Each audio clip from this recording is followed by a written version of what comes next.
Chemical kinetics. ठीक है, तो एक केमिकल रिएक्शन में क्या कहते हैं, रिएक्टेंट घटता है, प्रोडक्ट बढ़ता है। रिएक्टेंट के घटने को रेट ऑफ डिसअपियरेंस कहते हैं और प्रोडक्ट के बनने को रेट ऑफ अपीयरेंस कहते हैं। रेट ऑफ अपीयरेंस कहते हैं। ये तो फिर जो रिएक्शन का रेट है वो दो तरीके से चैप्टर नंबर 3 केमिकल काइनेटिक्स में दो तरीके से डिफाइन किया गया है। पहला है एवरेज रेट और दूसरा है इंस्टेंटेनियस रेट। तो एवरेज रेट ऑफ रिएक्शन, कैसे? एवरेज रेट का मतलब है कि टोटल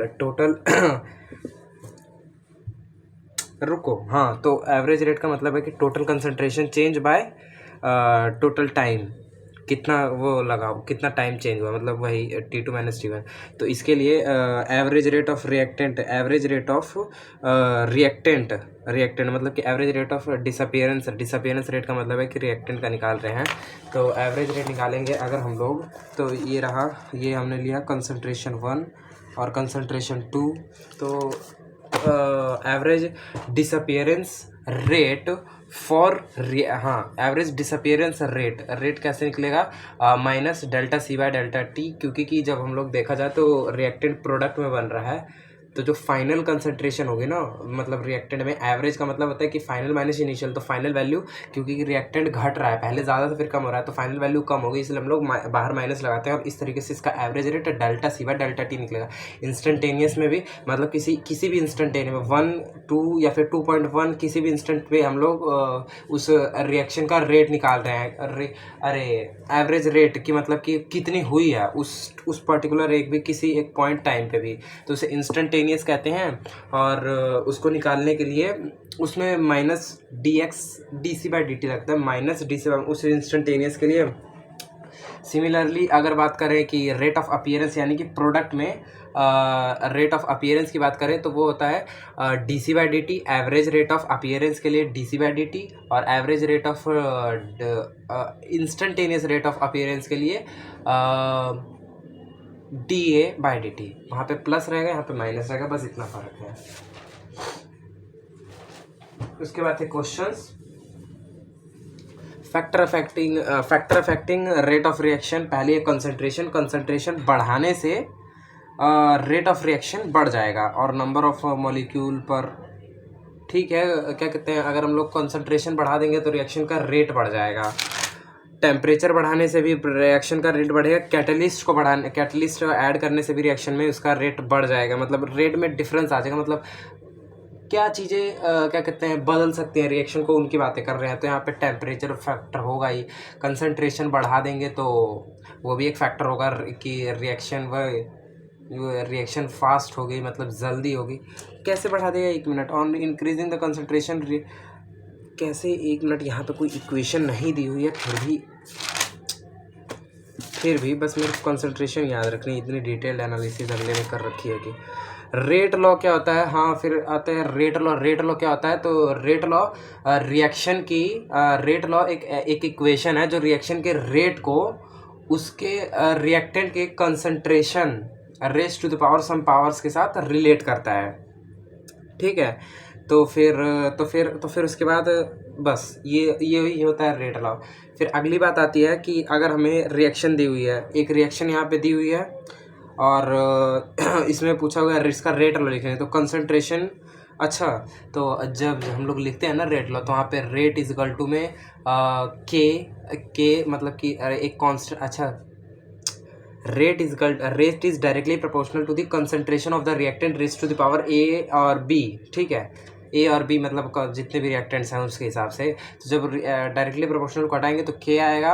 और तो फिर अगर वहाँ पे बात हुई एक सिंपल रिएक्शन की, तो वहाँ पे अगर यहाँ पे लिखा हुआ है जैसे कि A+2B, यहाँ पर तो चलो 1 और 2 लिखा हुआ है, लेकिन हर जगह ऐसे लिखा हो और हम लोग उसका रेट लो 1 और 2 या फिर जो भी उसके आगे स्टोशियोमेट्रिक कोफिशिएंट है।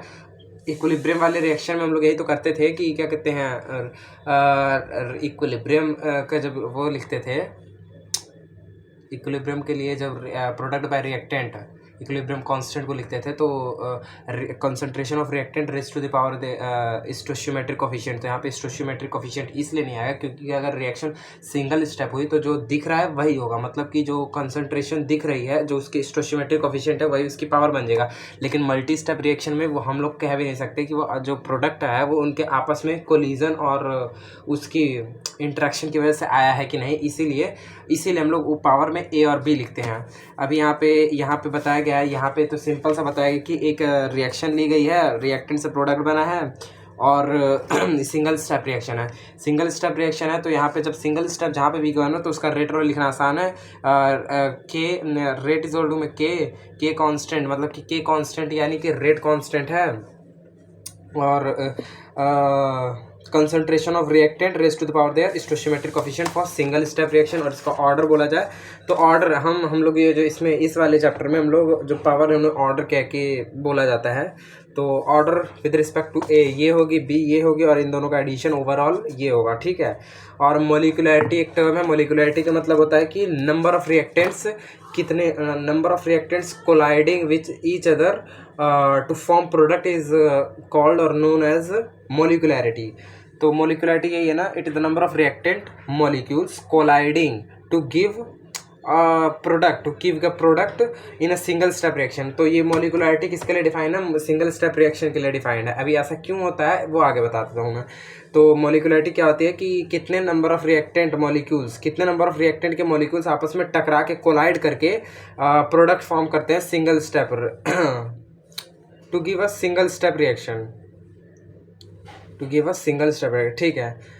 और हाँ, तो ये होते हैं मोलिकुलैरिटी।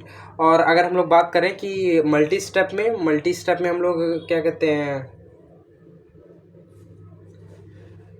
क्या लिखा हुआ है सिंगल स्टेप रिएक्शन के लिए और मोलिकुलैरिटी। अच्छा हाँ, ये भी बात है कि जो मोलिकुलैरिटी है ना, मोलिकुलैरिटी वो किसके लिए डिफाइन है।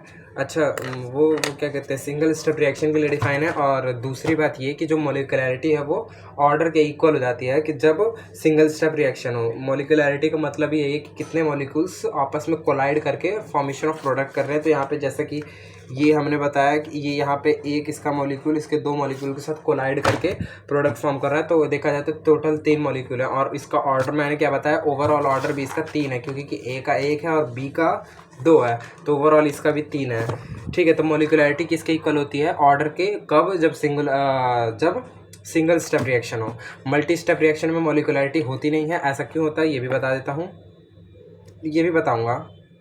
डिफाइन नहीं होती, क्यों नहीं होती ये भी बता देता हूँ, बताऊँगा। मतलब अरे आगे की बात क्या कर रहा था मैं।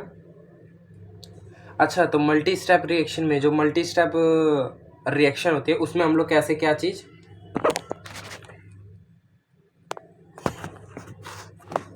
तो जो मल्टी स्टेप रिएक्शन होती है उसमें हम लोग क्या करते हैं, मल्टी स्टेप रिएक्शन में हम लोग कैसे डिटरमिन करते हैं ऑर्डर। उसके 3 मेथड लिखे हैं, मैकेनिज्म, और दूसरा उसके यूनिट से, और तीसरा रेट कांस्टेंट से, ठीक है।